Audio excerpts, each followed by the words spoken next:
Er zijn heel veel plannen met de KVK. Er is nieuwe wetgeving, komt eraan. We hebben allerlei nieuwe programma's. Ondernemerschap op school gaat door en wordt uitgebreid. Daar zullen wij op korte termijn de medewerkers daarmee naar buiten treden door middel van een aantal persberichten of interviews.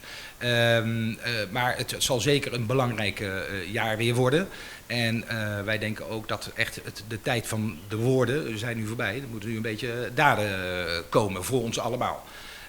Maar nogmaals, op korte termijn zullen de medewerkers wat specifieker naar buiten komen, wat voor actie en wat voor plannen ze hebben. Natuurlijk is het handelsregister nog steeds onze belangrijkste basis van alles.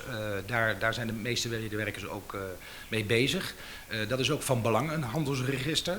Ook dat moeten we een soort awareness bij de ondernemers krijgen. Dat men inziet hoe belangrijk het is dat er een goed en schoon handelsregister is. Dus juiste e-mailadressen, juiste adressen, juiste persoonsgegevens. Dat zal een van de grote projecten worden. En daarnaast bevordering en advisering en informering voor beginnende ondernemers en bestaande ondernemers. Ja, was het een goed jaar? Ik denk dat voor een heleboel het een goed jaar was. Voor een aantal ook weer wat minder. 2019 was denk ik een jaar, we hebben een nieuw bestuurscollege gekregen. Dat zit er nu al langer dan vele andere colleges daarvoor. Dat is van belang, ongezien wat voor politiek of wat voor politieke partij het is. Het gaat om stabiliteit voor het eiland en dat je 4 jaar ergens aan kunt werken.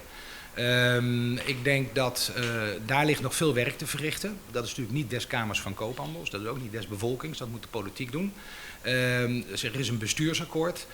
Wij hopen dat, laat ik het zo zeggen, 2019 is nog een beetje allemaal aftasten en schoon schip maken, de boel een beetje opruimen. Maar 2020 zou toch wel echt met de resultaten moeten komen. Dus 2019 is zo een oké jaar. En dat geldt ook voor de investeerders. Er zijn natuurlijk een aantal grote investeerders op het eiland gekomen. Dat brengt ons veel werkgelegenheid voor nu, maar ook voor in de toekomst. Het Sunset-terrein wordt eindelijk ontwikkeld. Je hebt Windsok, maar ook een heleboel kleine ondernemers zijn erbij gekomen, kleine eenmanszaken. En dat is toch wel een positief signaal.